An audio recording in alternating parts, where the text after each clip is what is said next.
Hello. In this clip from our Justia webinar, The Power of Professionalism, Cultivating Civility in Legal Practice, Cari Sheehan gives an overview of professionalism and civility and how they interact in the legal profession. Remember, if you want to see more Justia videos on law practice and legal marketing, be sure to subscribe to our channel. Thank you, Nina, and welcome everyone to today's presentation. Hopefully you will get a lot out of, what we're going to go through today. Let me just get our slides up here for us, see if I can get them on the screen. Hopefully everyone can see them now. It says I am sharing. And so today we are going to talk about civility and just professionalism.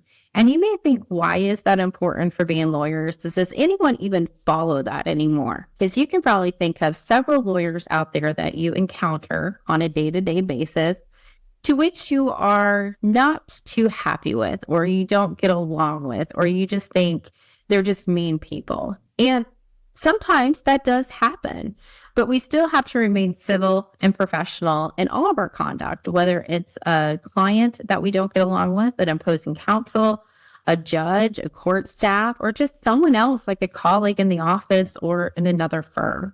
We really have to keep our professionalism and our civility grounded so that we do not violate the rules of professional conduct. And what does it mean to be a civilized human being? Now, that definition can be very broad, and I don't think I would ask that question on a political stage or anything right now, but there is a definition or kind of a concept of what it means to be a civilized human being, particularly in the legal profession. Now, you are free to disagree, but you are not free to be disagreeable. So that's kind of, if you think about that phrase, let's say it again. You are free to disagree, but you are not free to be disagreeable. So you can disagree with your adversary. Obviously, we do every day as lawyers. We don't agree with everything the opposing counsel says or the opposing counsel does. We don't even agree with everything our client does or the judge does.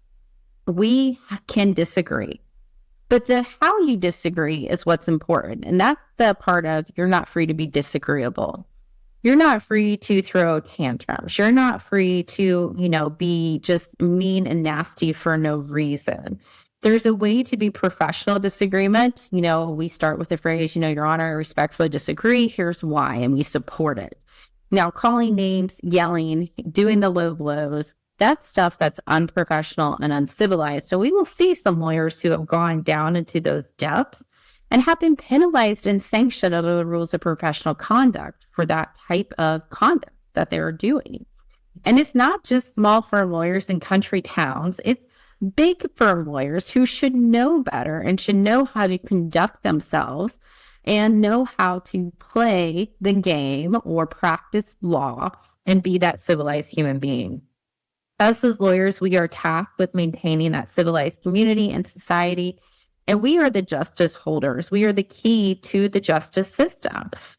People, civilians, have to kind of go through us or hire us to help them navigate in most cases. So we have to exhibit that good behavior. We have to set a community standard, a judicial standard, and just a lawyer standard, and have our own code of decency. And the rules of professional conduct are there to help us do that. If you think about the rules of professional conduct, it's kind of telling you how to be a civilized human being. We have to be honest in our communications to third parties, to the judiciary. If you go back into the rules like 4.1 and 3.6 and all those different rules in there, we have to be prompt with, communications, rule 1.3, promptness, and rule 1.4, communication. When we tie those together, we have to maintain a level of competence, rule 1.1.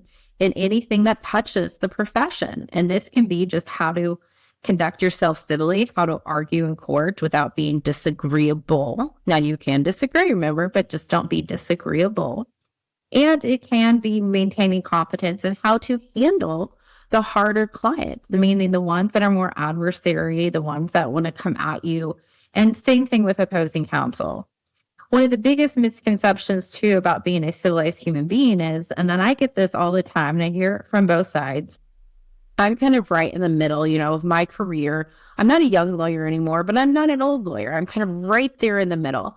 But when I counsel lawyers, especially on civility, the older lawyers usually say, not all of them, but a lot of them usually say, well, it's the younger lawyers. They're just, that generation. They don't understand how to, be in the practice. They don't know the value of hard work.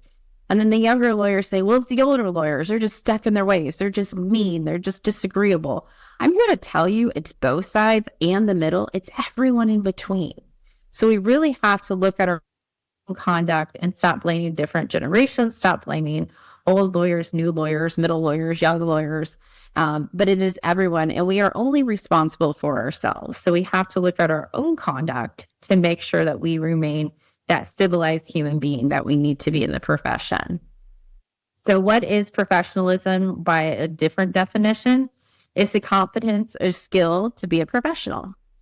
Have you ever looked at someone, you're like, well, they're not acting like a professional. They're acting like a 2-year-old, or they're acting like, a baby. Okay. Well, let's act like at our age. Let's act like, someone in the profession by exhibiting that good behavior, that civility, and making sure we do that in all of our actions within the practice and outside the practice. Because the rules of professional conduct apply to us in both. They apply to us while we're practicing law and in our personal endeavors. If you read the preamble to the rules of professional conduct, it says they apply 24/7 whether practicing law or not. There's only one rule, 8.4G, as in girl, if your jurisdiction has adopted it, it's the anti-discrimination rule, that specifically limits its reach to while you're practicing law. The rest of the rules of professional conduct apply 24 hours a day, 7 days a week. So we really have to remember that. We have to look at our conduct, our manners, and uphold ourselves in that way that, we would want other people in the profession to do as well. Now, the thing with legal ethics and just how it came about to this professionalism is kind of interesting history throughout the ages, because generations and generations ago, legal ethics wasn't really a thing. There wasn't the rules of professional conduct that we know today. There was code of ethics at one point. There were some guidelines at one point, but there wasn't the rules of professional conduct throughout history. The rules of professional conduct, as we know them today, and we'll see here in the timeline in just a second, started coming up in about the 1960s, 1970s, and then kind of evolved into the late 1980s, 90s, and then have changed some, since then. But it wasn't until that latter part of the 1900s there, like 1960, 70, 80, 90, that really we got the rules that we know as the rules today. But before that time, it was all over the place. Lawyers were really not held to an ethical standard. They were not held to be civil. And it wasn't even conceptualized, maybe because there was less lawyers than there actually are today. Maybe because they didn't see it as important or an issue. Maybe people conducted themselves better back then, just, on their own, and they didn't need a guidebook to tell them how to do it. But again, it's kind of evolved with the profession. And you can trace it back to all the way, as you can see on your screen here in front of you, 4th century BC to the 1st century in Rome. They just started systemizing the courts. Legal ethics was basically non-existent at that time. The court system was coming into play. 12th century in Europe, we had emerging schools. This legal ethics thought kind of came back in a focus of more courts and jury trials. However, it didn't really dominate. It was more theoretical or more just, aspirational, and then in full-on practice. There was no rules of professional conduct during that time. During early colonial America, too, we had ethical standards evolving. There was some disagreement. There was some thought that we didn't really need ethics put into it. Everyone could do as they saw fit. We had the United States Constitution kind of checks and balances addressing some of these things. But again, we didn't really have that legal code of ethics. Then we had state bars starting to form in the 1800s. Civil War came about too, which had questionable ethics and aggressiveness on both sides between legislators and lawyers. So then they decided, okay, maybe we need a code of ethics at some point here. And so then they started forming the code in New York, in different Alabama, making comprehensive codes. And then into 1908, they had the canons of ethics, which included 32 canons intended to be the model rules that states could adopt as regulations for the conduct of lawyers. Now, it wasn't complete. It wasn't well accepted. It was very highly criticized. So even in 1908, lawyers still were not regulated the way we are regulated today.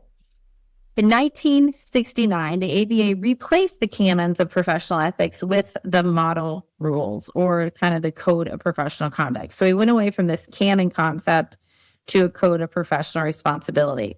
This was, again, a little more aspirational ethical considerations. Often they contradicted each other. They were very complex. There was no uniformity. There was no bright line rules. It was just kind of, again, those guideposts. Then in 1977, we started to evolve even more. And in 1983, we came about with the model rules of professional conduct, which consisted of more of what we see today in our rules and more of what we have to follow to have this civilized professionalism society that, the legal profession envisions and really wants for its lawyers and the community in general. And so since 1983, we've kind of had very set standards. They're no longer aspirational. We know we have to follow them. If we don't follow them, we can lose our license. We can be reprimanded. We can be suspended. There's a lot of adverse consequences that could come from us not following the rules of professional conduct. And they evolve too. There's new rules evolving all the time. And new rules come out, or they're redrafted or reworded or reinterpreted in some instances based on what changes in society. And based on what is changing in society is meaning, what new technology is coming out, what new things are coming out, and how do we apply the rules of professional conduct to those things. Most states did adopt the 1983 version of the rules and have adopted the model rules in their progression as well past that point. But again, some states have not, and that's kind of seen. In addition to the model rules, we do have a restatement of law governing lawyers that helps us give guidance to, what we do and just how we act civilly and how we conduct ourselves too in our relationship. But with all this, and if you look at, from the 1983 to the 1998 here, we have this civility. And civility is still alive. It's embodied in our rules. And we're going to point out the different rules that really come into play when we talk about professionalism and civility and how it can affect you in your practice. And we always have to remember that it can affect all of us, whether you're an in-house counsel, whether you're a private practitioner, whether you're in a big law firm, a small law firm, medium law firm, or barely even practicing law, you are still bound by the rules of professional conduct just by being a lawyer. So you always need to keep that in mind and keep your conduct civil and appropriate so you don't violate the rules. Thanks for watching. We hope you enjoyed this video, and if you did enjoy it, please hit the like button and subscribe to our channel for more videos on law practice and legal marketing. See you in our next clip.